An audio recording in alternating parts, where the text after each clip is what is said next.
Konsep radioimunoasai adalah metode yang mengukur adanya antigen dan sensitivitas yang sangat tinggi.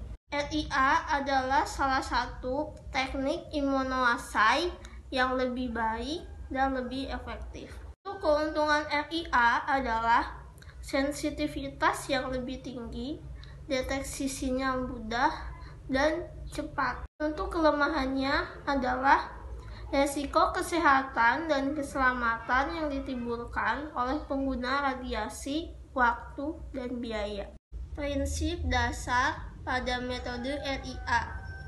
Pada metode ini didasarkan pada reaksi antibodi dan antigen dan digunakan untuk menentukan antigen atau antibodi dalam cairan biologis tunggal. Dasar kerja RIA adalah untuk mengetahui perbandingan antara konsentrasi antibodi yang terdapat di dalam tabung dan konsentrasi antigen yang terdapat di dalam sampel dengan radioaktif.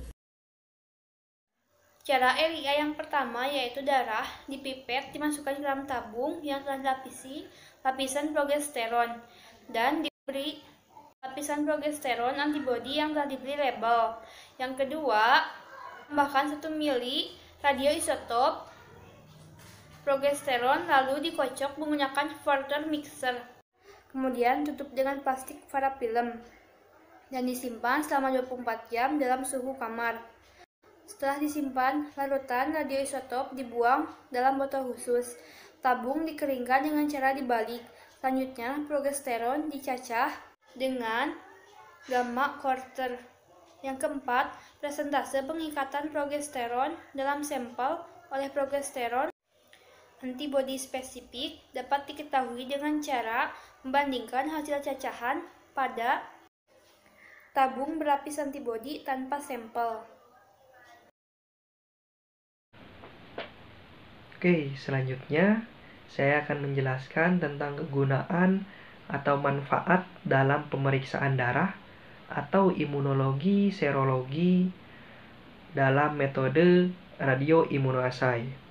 Sebelumnya sudah dijelaskan tentang konsep dan cara kerja dari radioimunoasai itu sendiri.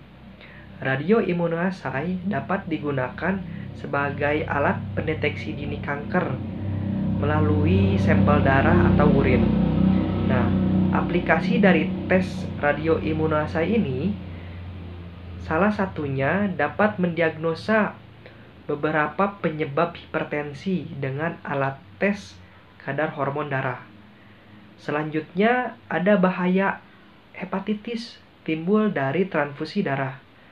Nah, kebanyakan kasus transfusi darah hepatitis berikut ini berhubungan dengan adanya bahan hepatitis terkait antigen atau HAA dalam darah donor.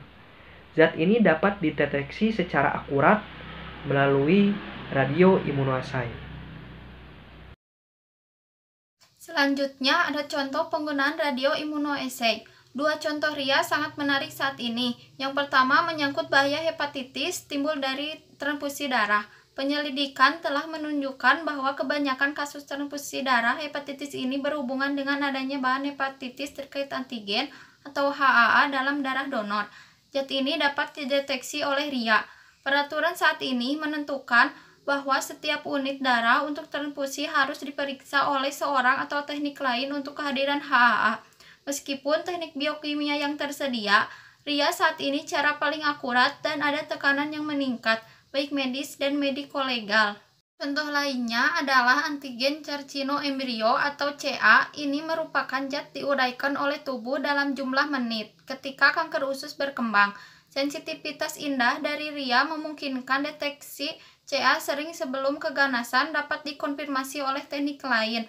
Dapat dibayangkan pengukuran CA sebagai tes screening untuk kanker usus akan mengambil tempat sejajar dengan pap smear terkenal karena kanker leher rahim.